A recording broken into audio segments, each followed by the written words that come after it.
Praise the lord. Good morning. ప్రభువైన యేసుక్రీస్తు శుభనామంలో మీ అందరికీ వందనములు.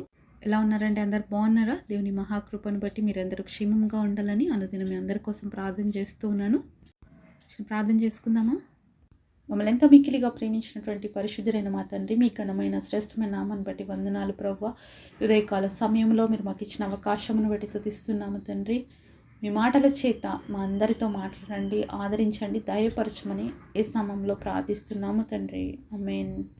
ఈరోజు దేవుని వాగ్దానము యెషయా గ్రంథము 43వ అధ్యాయము 13వ వచనం. నేను కార్యము చేయగా త్రిప్పివేయవాడెవడు? Isaiah chapter 43 verse 13. I will work and who shall let it? దేవుడు ఇచ్చినటువంటి అద్భుతమైన వాగ్దానం మనందరి జీవితంలో నెరవేర్చబడును గాక. ఆమేన్. మరి మీ జీవితాల్లో కూడా అనేక దినాలుగా ఏదైనా కార్యం కోసం ఎదురు చూస్తున్నారా అండి? అనేక రోజులుగా దేవుడి సన్నిధిలో ప్రార్థన చేస్తున్నారా?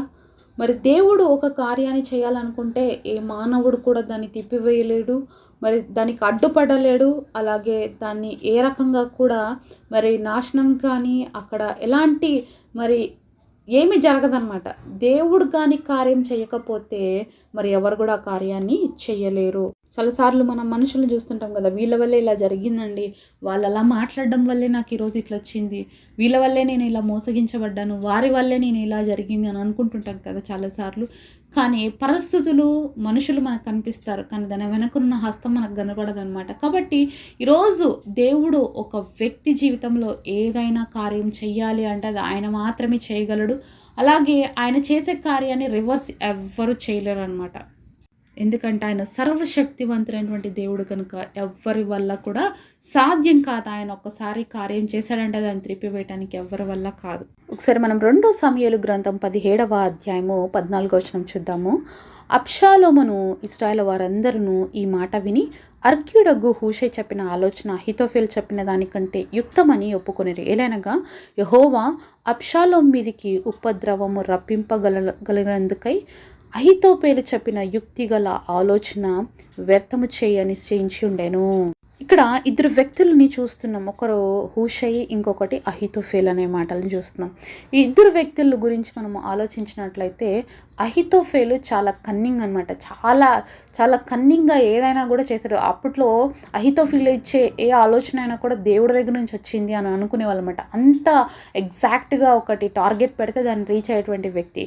అయితే ఇక్కడ మనం చదువుతున్నటువంటి భాగంలో ఏమైందంటే, అబ్షాలోము తన తండ్రి అయిన దావీదుకి వ్యతిరేకంగా లేస్తాడు, ఇతడు రాజుగా మార్చబడతాడు. అప్పుడు దావీదు అరణ్యంలోకి పారిపోవాల్సి వస్తుంది. అప్పుడు అహీతోఫెలు అబ్షాలోముకి ఇచ్చిన ఆలోచన ఏంటంటే, మీ నాన్న బాగా అలసిపోయినాడు కాబట్టి ఈరోజే మనము బయలుదేరేసి వాళ్ళ మీద యుద్ధం చేస్తే మనం గెలిచేస్తాము అంటే, హూషై దావీదు పక్షంగా ఉన్నటువంటి వ్యక్తి కాబట్టి మరి హూషై అంటాడు, అలా కాదు, మీ నాన్న ఎక్కడో ఒక చోట గుహల్లోనో ఎక్కడో దాక్కుంటారు, ప్రజలు అక్కడ ఉన్నటువంటి వాళ్ళు మాత్రమే కనిపిస్తారు కాబట్టి మీ నాన్న తప్పించుకుంటాడు అని చెప్పేసి వాళ్ళ నాన్న గొప్పతనాన్ని చెప్పి ఆ విధంగా కంపారిజన్ చేసినప్పుడు అబ్షాలోముకి మిగతా వాళ్ళందరికీ ఏమనిపించిందంటే, నిజంగానే హూషై చెప్పిన ఆలోచనే కరెక్ట్ ఏమో అని అనిపించింది అనమాట. అది ఎవరు చేశారు అనే మాటను కూడా మనం చదివాం కదా. మరి దేవుడే, యెహోవా అబ్షాలోము మీదికి ఉపద్రవము రప్పింపగలిగేందుకై అహీతోఫెలు యొక్క యుక్తిగల ఆలోచన వ్యర్థం చేసినాడంటే. ఎవరు చేశారు? ఇది దేవుడే చేశాడు, మనుషులు చేయలేదు. మరి అహీతోఫెలు ఇచ్చినటువంటి ఆలోచన 100% వర్కౌట్ అవుతుంది. కానీ దేవుడు ఏం చేసినాడు, దాన్ని వర్కౌట్ కానీయకుండా, ఆ ఆలోచన విననీయకుండా చేసింది ఎవరు అంటే దేవుడే. కాబట్టి అబ్షాలోము అహీతోఫెలు ఆలోచన వినలేదు, హూషై ఆలోచన వినేటట్టుగా దేవుడే చేశాడు అనమాట. సరే, మన మొదటి రాజుల గ్రంథము 12వ అధ్యాయము 15వ వచనం చూద్దాము. జనులు చేసిన మనవిని రాజు ఈ ప్రకారము అంగీకరింపకపోయెను.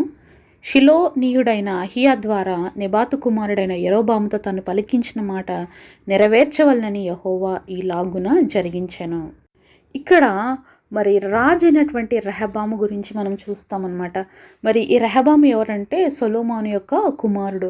అయితే ఇతనికి పట్టాభిషేకం చేసిన తర్వాత ప్రజలందరూ వచ్చి ఒక మాట అడిగారు, మీ నాన్న చాలా కఠినంగా మరి మరి పరిపాలన చేశాడు, నువ్వు మాకు కొంచెము చనువు ఇవ్వు, అంటే ఇంత వెట్టి పనులు, ఇంత భారమైన పనులు మేము చేయలేము, మాకు దీని నుంచి విడుదల కావాలి అని ప్రజలు అడిగితే మరి రెహబాం ఏమంటాడు, సరే 3 రోజుల తర్వాత రండి అని చెప్తాడనమాట.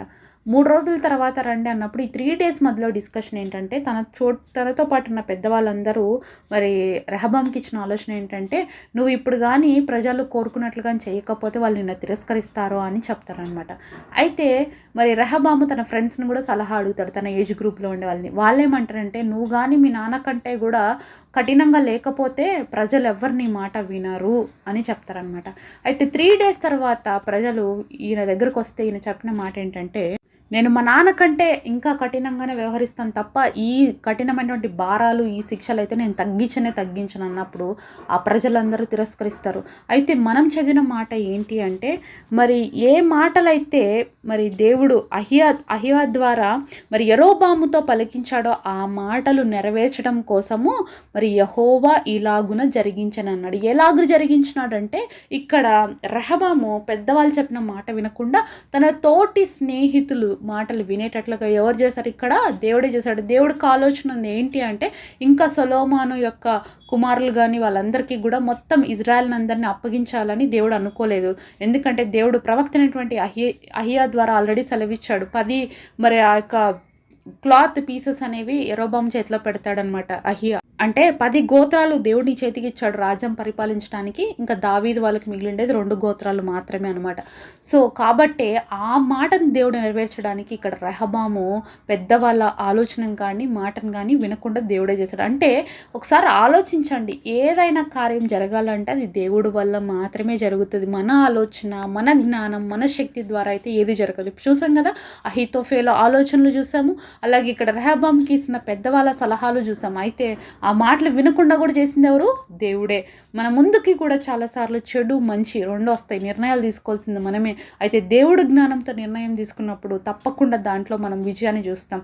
కానీ దేవుడే మనకి విజయాన్ని ఇవ్వకూడదు, అపజయ పాలు చేయాలి అనుకుంటే ఎవ్వరు ఎన్ని ఆలోచనలు ఇచ్చినా, ఎన్ని ప్రయత్నాలు చేసి చెప్పినా కూడా వాళ్ళ మాట మనం వినలేము. అంతేకాకుండా ఆ పరిస్థితుల్ని మనము జయించలేము అనమాట. అందుకనే దేవుడు ఈ అద్భుతమైన మాట ఇచ్చాడు, నేను కార్యం చేస్తే దాన్ని త్రిప్పివేసే వాళ్ళు ఎవరు?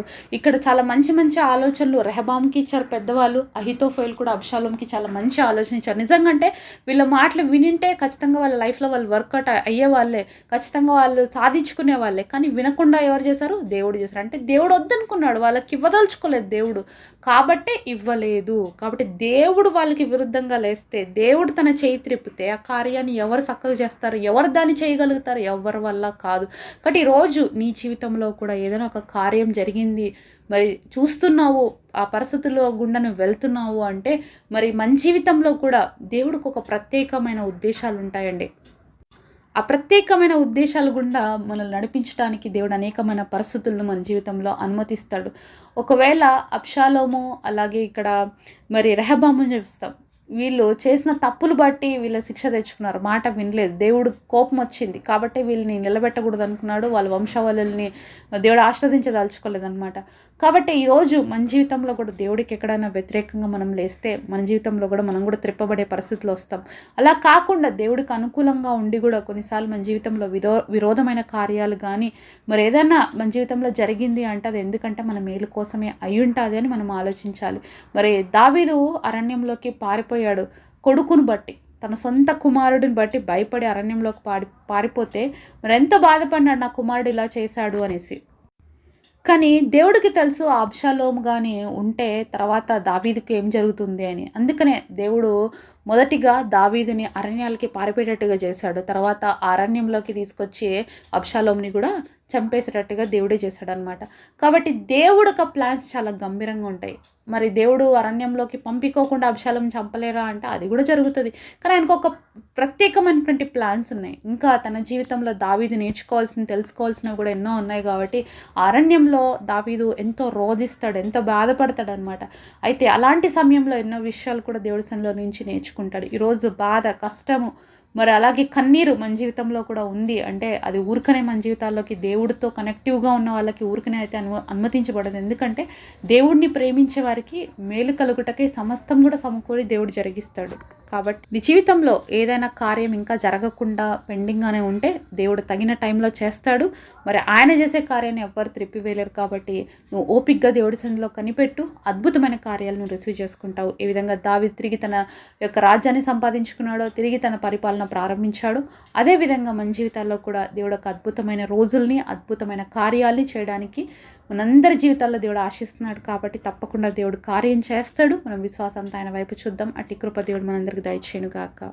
పరిశుద్ధుడైన తండ్రి, మీరు మాతో మాట్లాడిన ప్రతి మాట కొరకు మిమ్మల్ని స్తుతిస్తున్నాం ప్రభువా, ఘనపరుస్తున్నాం తండ్రి. అయ్యా, మీరు త్రిప్పితే దానికి ఎవరు వ్యతిరేకంగా నిలబడలేరయ్యా. మేము తెలుసుకున్నామయ్యా.